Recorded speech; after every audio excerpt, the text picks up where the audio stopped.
नमस्कार भाइयों, कैसे हैं आप सब। उम्मीद करते हैं कि आप सभी अच्छे होंगे। देखिए, आज हम लोग बिहार पुलिस के लिए एक महत्वपूर्ण टॉपिक पढ़ने जा रहे हैं, जिस टॉपिक का नाम है आपका मौर्य वंश। यानी मौर्य वंश से संबंधित आपके परीक्षा में कौन कौन से प्रश्न पूछ सकता है। आप इस वीडियो को 8 से 10 मिनट देखिए, आपको सब कुछ क्लियर हो जाएगा। देखिए, आपके सामने स्क्रीन पर जितना भी क्वेश्चन दिखाई दे रहा है मौर्य वंश से, ये सभी महत्वपूर्ण क्वेश्चन है जो आपके एग्जाम में बार बार पूछा जाता है। और हम बिहार पुलिस आपका कांस्टेबल एग्जाम 2024 के लिए टॉपिक वाइज क्लास चालू किए हैं सबसे बेहतरीन ढंग से। जब तक टॉपिक वाइज क्लास नहीं कीजिएगा आपको सफलता नहीं मिल सकता है। और ज़्यादा लोग का कमेंट ये आ रहा है कि सर मेरा बिहार पुलिस में रिजल्ट कैसे होगा, इससे संबंधित वीडियो बनाए हैं, उसको देखिए कैसे पढ़ना है और टॉपिक वाइज पढ़िए और उस टॉपिक का MCQ क्वेश्चन बनाते चलिए, आपका रिजल्ट जरूर होगा। और एक चीज़ ध्यान रखिएगा, कितना भी MCQ क्वेश्चन बनाइएगा, जब तक आपका कंटेंट और कंसेप्ट क्लियर नहीं रहेगा आपका रिजल्ट नहीं होगा, आपसे क्वेश्चन बनेगा ही नहीं। इसलिए टॉपिक वाइज कंटेंट मेरे से लीजिए और कंसेप्ट को भी क्लियर कीजिए। चलिए अब हम क्लास को स्टार्ट कर लें। जो साथी नए होंगे वो चैनल को सब्सक्राइब जरूर कीजिएगा ताकि बिहार पुलिस में सफलता आपको मिल सके। हम पूर्ण सिलेबस कंप्लीट कराएंगे, डेली बोलते हैं, दम निफिक्र होकर आप रहिए। और वीडियो को थोड़ा अपने दोस्तों के पास ग्रुप में शेयर भी कर दीजिएगा ताकि उनको भी इस वीडियो से जो हेल्प मिलना है मिल सके। अब एक एक करके हम चीज़ बताने जा रहे हैं और ये सब जितना भी वीडियो है, सब भी वीडियो आपका प्ले लिस्ट में लिखा होगा बिहार पुलिस री एग्ज़ाम 2024, उसमें उपलब्ध है। आपका 19 से 20 क्लास कराए हैं, सब मिल जाएगा। देखिए कौन क्वेश्चन है, ये आपका मौर्य वंश से संबंधित सभी महत्वपूर्ण क्वेश्चन है। पहला है कि मौर्य वंश का संस्थापक कौन थे, तो चंद्रगुप्त मौर्य। ये क्वेश्चन बहुत बार पूछा जाता है कि मौर्य वंश के संस्थापक कौन थे, तो बोलिएगा कि चंद्रगुप्त मौर्य। दूसरा है चंद्रगुप्त मौर्य अपनी राजधानी कहाँ बनाते हैं, तो पाटलिपुत्रा में। चंद्रगुप्त मौर्य अपनी राजधानी कहाँ बनाया, पाटलिपुत्रा। यानी मौर्य वंश के संस्थापक चंद्रगुप्त मौर्य। चंद्रगुप्त मौर्य अपनी राजधानी पाटलिपुत्रा बनाते हैं, यानी नंद वंश को समाप्त करके ये मौर्य वंश की स्थापना होती है। अगला है मेगास्थनीज भारत कब आया, चंद्रगुप्त मौर्य के दरबार में वो भारत में आया था। मेगास्थनीज जो है वो भारत कब आया था, चंद्रगुप्त मौर्य के दरबार में। एकदम इत्मीनान से 8 से 10 मिनट देखिए, सब क्लियर हो जाएगा। चंद्रगुप्त मौर्य अंतिम समय में जैन धर्म को अपनाया। क्वेश्चन पूछेगा कि चंद्रगुप्त मौर्य ने अंतिम समय में किस धर्म को अपनाता है, तो जैन धर्म। अब जब आप प्राचीन भारत पढ़िएगा तो देखिएगा 2 धर्म बहुत विख्यात था, एक आपका जैन धर्म, दूसरा बौद्ध धर्म। जितने भी राजा महाराजा हुए उन्होंने इसी दोनों धर्म में से कोई एक धर्म को अपनाते थे। ठीक। अगला है चाणक्य चंद्रगुप्त मौर्य का क्या था, प्रधानमंत्री था। चाणक्य पूछे कौन था, वो चंद्रगुप्त मौर्य का क्या था, आपका प्रधानमंत्री था। क्वेश्चन पूछे कि चाणक्य कौन था, तो बोलिएगा चंद्रगुप्त मौर्य का प्रधानमंत्री। अर्थशास्त्र ग्रंथ की रचना किसने किया, चाणक्य ने किया था अर्थशास्त्र ग्रंथ की रचना। मुद्रा राक्षस की रचना विशाख दत्त के द्वारा किया गया। मुद्रा राक्षस जो है उसकी पुस्तक है, ग्रंथ है, उसकी रचना किसने किया, विशाख दत्त ने किया था।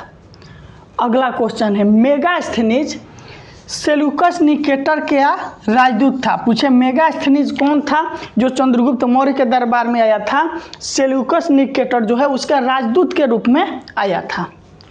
मेगास्थनीज का पुस्तक कौन सा है, इंडिका पुस्तक है। पूछे इंडिका पुस्तक के लेखक कौन थे, तो बोलिएगा कि मेगास्थनीज। बोले मेगास्थनीज के ने समाज को कितने वर्गों में विभाजित किया, तो मेगास्थनीज के अनुसार समाज को 7 वर्गों में विभाजित किया गया, लेकिन अभी तो बहुत से वर्गों में विभाजित कर दिया गया। उस टाइम मात्र मेगास्थनीज जो अपना पुस्तक लिखा है उसमें ये बताया कि भारत में जो समाज है उनको 7 वर्ग में विभाजित किया गया है। चंद्रगुप्त मौर्य का उत्तराधिकारी कौन हुआ, चंद्रगुप्त मौर्य का उत्तराधिकारी उसका पुत्र बिंदुसार हुआ।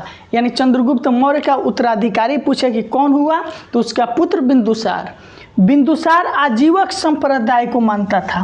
क्वेश्चन पूछे कि बिंदुसार किसको मानता था, तो आजीवक संप्रदाय जो है उसको बिंदुसार मानता था। एकदम इसी तरह से जो भी टॉपिक पकड़ा जाएगा उसको अच्छे से क्लियर कर दिया जाएगा, ताकि उस टॉपिक से अगर प्रश्न पूछ दे तो 100% है कि छूटना नहीं चाहिए।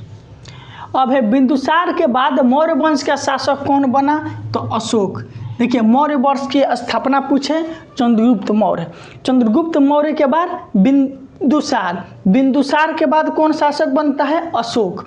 अशोक का जन्म 340 ईसा पूर्व हुआ। कहाँ पर हुआ था, पाटलिपुत्रा में। ठीक। भारत में शिलालेख का प्रचलन सर्वप्रथम किसके समय में होता है, तो अशोक के समय में होता है। भारत में जो शिलालेख है उसका प्रचलन सर्वप्रथम किसके समय में होता है, तो अशोक के।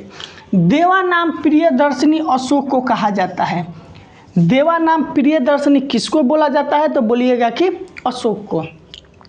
अशोक के अभिलेख को सर्वप्रथम पढ़ा जेम्स प्रिंसेस जो है वो अशोक के अभिलेख 1837 में सबसे पहले उसके अभिलेख को पढ़ा।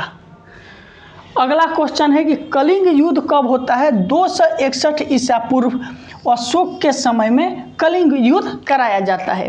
देखिए कुछ लोग ये भी क्वेश्चन कर रहे हैं, सर आपका क्लास 8 से 10 मिनट, कुछ लोग का आता है 8 से 10 मिनट का होता है।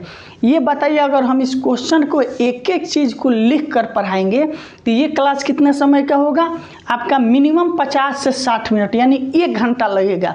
क्या जरूरी है, आप 8 से 10 मिनट में ही आपको 1 से 2 घंटा का कंटेंट मिल जाता है जो कहीं नहीं मिलेगा। इसीलिए हम सोचते हैं कि कम समय में, जिसके पास समय कम भी है वो भी इस क्लास को करे अच्छा कंटेंट के साथ। अगला है अशोक के 13वें शिलालेख में कलिंग युद्ध की चर्चा किया गया है। अशोक के किस शिलालेख में कलिंग युद्ध की चर्चा है, 13वें शिलालेख। अशोक ने कौन सा धर्म अपनाया, अशोक ने बौद्ध धर्म को अपनाते हैं। देखिए यहाँ पर एक ही शासक चंद्रगुप्त मौर्य ने जैन धर्म को अपनाया। यह बिंदुसार आजीवक संप्रदाय को मानता था और उसी के बाद अशोक आते हैं तो उन्होंने बौद्ध धर्म को अपना लिए। अशोक ने अपने शासन के 10वें वर्ष कहाँ गए, बोध गया गए हैं। मतलब जब वो गद्दी पर बैठे उसके 10वें वर्ष वो कहाँ पहुँचते हैं, बोध गया पहुँचते हैं। ठीक। अगर वही पूछे आपसे कि बौद्ध धर्म के प्रचार के लिए अशोक ने अपने बेटा महेंद्र और बेटी संघमित्रा को श्रीलंका भेजे। सम्राट अशोक जो थे उसने क्या किया कि बौद्ध धर्म के प्रचार करने के लिए अपने बेटा महेंद्र को श्रीलंका और बेटी संघमित्रा को भी श्रीलंका में बौद्ध धर्म के प्रचार के लिए भेजे थे। अशोक के वृद्ध शिलालेखों की संख्या कितनी थी, 14 है। अशोक के शिलालेख किस भाषा में था, वो प्राकृत भाषा में था। शिलालेख की लिपि कौन थी, ब्राह्मी लिपि में था। ये आपका था मौर्य वंश से संबंधित वो महत्वपूर्ण क्वेश्चन जो आपके एग्जाम में पूछे जाने की बहुत ज़्यादा संभावना है। आप सभी स्क्रीनशॉट ले सकते हैं और मौर्य वंश का हम पार्ट 2 भी लाएंगे क्योंकि पार्ट 2 इसमें लाना पड़ेगा, इसमें और भी महत्वपूर्ण क्वेश्चन है। स्क्रीनशॉट ले चुके होंगे और संडे को क्लास नहीं होता, इस चीज़ को ध्यान रखिएगा। सोमवार को हो सकता है इसका हम आपको पार्ट 2 दें। और कोई प्रश्न है तो कमेंट करके पूछिए। आज के लिए बहुत बहुत धन्यवाद।